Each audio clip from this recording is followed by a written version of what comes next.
Hey everyone, Captain Amazing here, and today we're going to do a Grand Arena, so let's jump into it.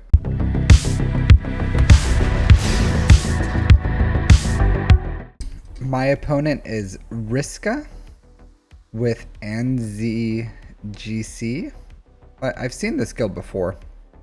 11.7 million, 7 million character GP, 4.6 in ships. So they have 34 GAC Omicrons to my 25. I have a mod advantage, however slight, due to them having more than double my 6-dot mods. They have a lot more relics than me, and pretty even in Datacrons. They have literally all the things. So yeah, let's see how it goes.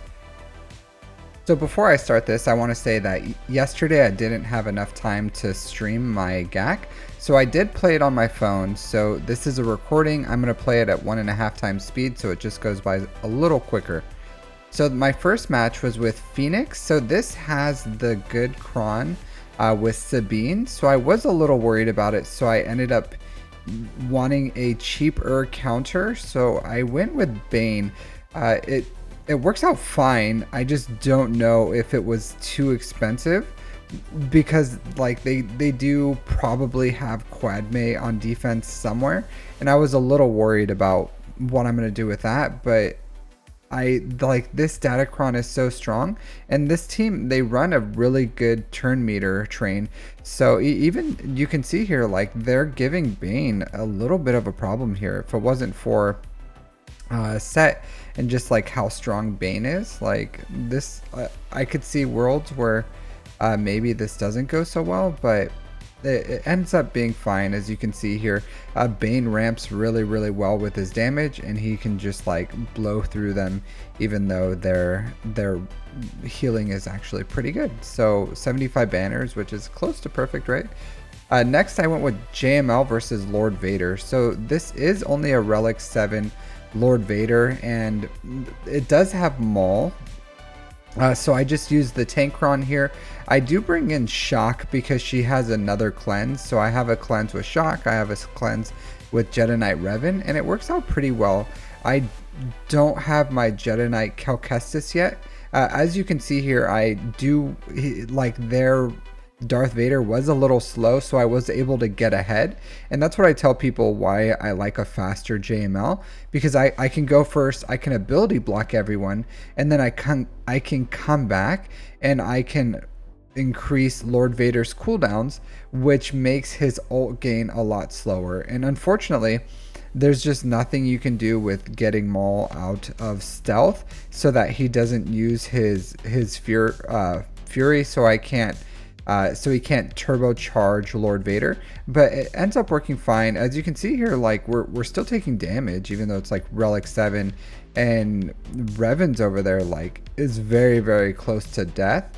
So I am a little worried about not losing, but losing some banners. Also, like it's possible, there are worlds where Lord Vader ramps pretty much too high, and then there's nothing I can do, and then he starts killing off the side, and it's just like JML. So they do have the tank revive here, so I decided to go back on Ninth Sister to see if I can just like quickly kill her again, because the more allies Lord Vader has, the more mastery he ramps when he ults, and I don't want that. So I'm trying to kill his sides as quick as possible. We do have to get through Royal Guard twice as well, so that's a little annoying. Luckily his Royal Guard's actually pretty low relics too, at only Relic 5, so I'm able to pretty quickly go through. JML is also like pretty beautifully ramped at this point, so there's not much Lord Vader can do to JML.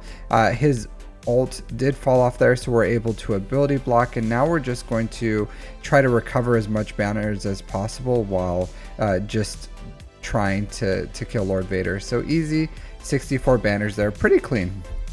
Alright, so I decided to do Imperial Troopers against Zorii, and the biggest thing I was worried about was just team utilization. So their entire board actually wasn't incredibly easy or anything like that. So I had to think, okay, what can I use that's like pretty cheap? And Imperial Troopers, like their Zorii was actually like pretty slow. So I thought, okay, I can come here with my troopers and it could turn out pretty fine. So maybe if I would have done it again, maybe I wouldn't have gone straight for Poe. Maybe I would have gone for Finn, the tank. But pretty much I have to cycle through till I get to Piet, and then Piet can dispel. But then I'm going to start running into an issue over here because now Finn immediately started taunting, and that was really annoying. They took a turn, which had me a little worried here. Luckily, they just killed only one person, and then I was able to get back on my turn meter train. They didn't. I would have preferred them to attack Piet because I think he could have survived, and then he would have been able to like heal through. So I don't know. Overall, totally fine. Lost 4 banners there, but a win's a win, right? So I decided to go with SLKR against Jabba. So this Jabba actually doesn't have Datacrons for whatever reason, but it's all a Relic 8 team. So I decided to go with the Attacker Cron with SLKR just to make sure that I can get through this, because I am worried with the high relics of just getting through their bush with and it looks like the Attacker Cron didn't even come to effect here by the time I killed Bush, so it seems like I wouldn't have even needed it. So yeah, would have been totally fine without using it. So now I'm just going to have to kill Kersentin. Once Bush dies, it's pretty much a set game that I'm going to win this. So as you can see, Kersentin dies during SLKR's turn, so he doesn't come back. And then with Attacker Cron, it's super quick. I'm just swiping to ramp damage, and then he does another basic. Alright, so I decided to use Starkiller versus Rey. Starkiller versus Rey is super reliable with the Attacker Cron, so I do have Attacker Crons. I have to be a bit strategic on how I can use them. The annoying thing here was I was able to kind of juice her up just a little because of L3's pre-taunt. I had to dispel it, and then I wasn't able to, and then I had to wait till Starkiller to take a turn for me to be able to get there and pull off her crit hit immunity, and that juiced her up just a little bit. And now I'm just putting everyone into damage immunity because that's all I can do. And she immediately goes to ult, which is one of the more annoying things. She is stunned. Everyone's pretty much debuffed. Now I'm going to try to stun everyone, put my taunt on old Ben. And now I'm just going to wait for her ult. I do have Baby Cal, and Baby Cal makes this a lot better and smoother of a counter because I don't take very much damage. So I really do love having Baby Cal in this team. My Cere isn't ready yet, and as you can see, they took like almost no damage. So now I just have to go through and kill him. I do have my ult here, so I'm gonna pull it out of the sky and then immediately get my turn and kill Rey. So easy, super clean 65 banners. So for Reva, I decided to use Phoenix with Geobrood Alpha. Geobrood Alpha is a really, really good 5th for Phoenix. Like the pre-taunt dies usually, or you just lose banners, but if you use Geobrood Alpha, then she kills a summon, and they don't do AoE damage when they kill her right away, or when they kill the ad right away, because they do the torture. So what that means is I can, if I play it correctly, I can get 65 banners off this counter. And as you can see, I'm trying to call Chopper to assist so I can refresh my abilities, and then I'm trying to save Rex's days for whenever Reva dies. Now for Cere, I decided to go for Malgus. As you can see, I have a Grit Cron on Malgus. That means his dunk hits so really hard, but I don't do the dunk right away. I have to take off the taunt on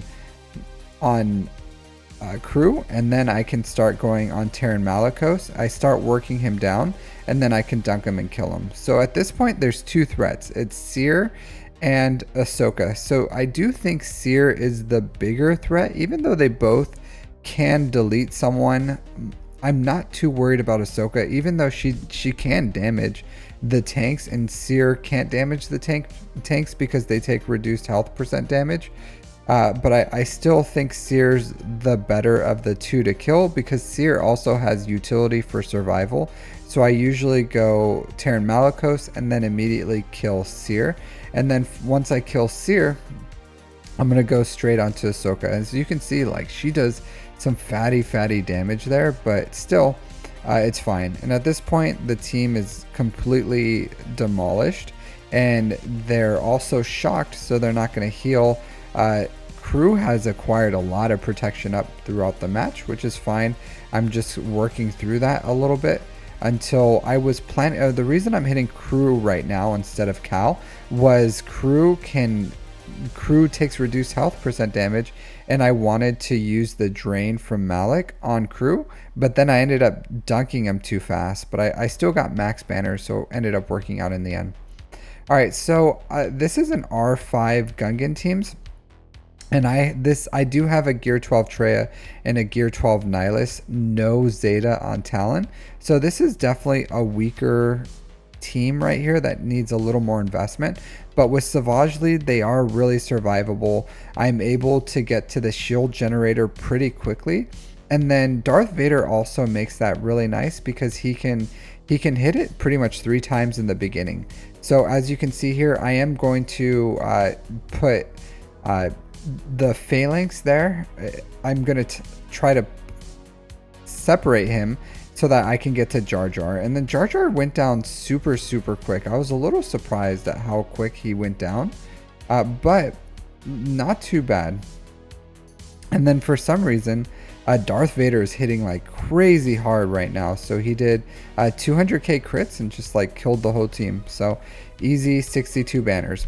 All right, so now for this, I have a Mon Mothma with Luthen, and it's a pretty strong team actually. So I decided to use Inquisitors. Inquisitors are actually pretty good for this.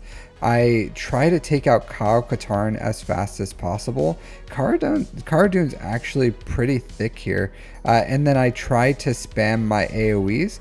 The reason I'm spamming AoEs is because I'm trying to kill Mon Mothma. Because with Inquisitors, if you have enough AoE damage, you can just kill her straight up.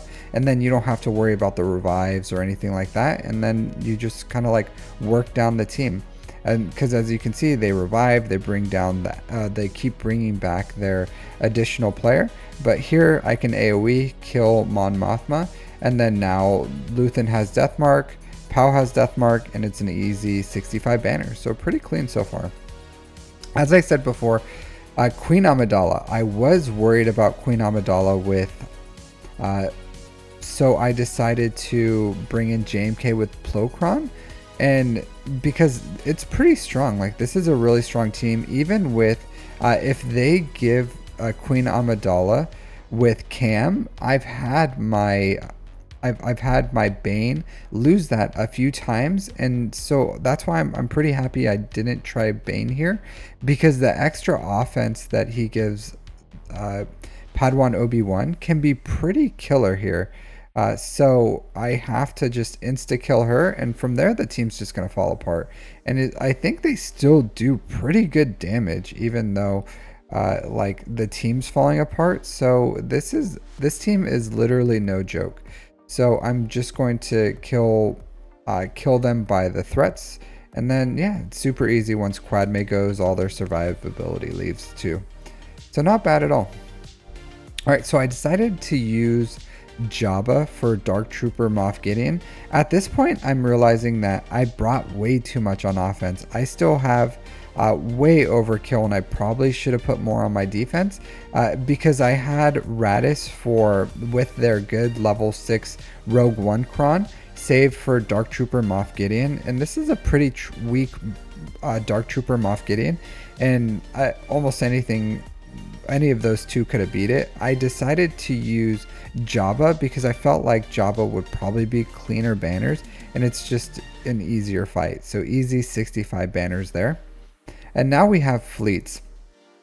So for this one, as you can see, so I wanted to mention something here. So I brought in the wrong ships. I probably should have brought in the shuttle, because as you can see, the punishing one is under stealth right now. And this is the first time I did this. So this is the SF TIE fighter pilot. I have the TIE silencer and the echelon. And I thought like, okay, this is the standard triple attacker counter.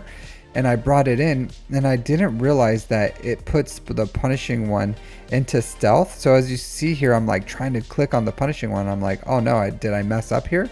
So in the future, I probably will use shuttle here. But my only goal here was to take out the punishing one. That's it. I just needed to, and as you can see, they're going to AoE kill my echelon. And I was like, okay, well, this is like, I'm doomed, right?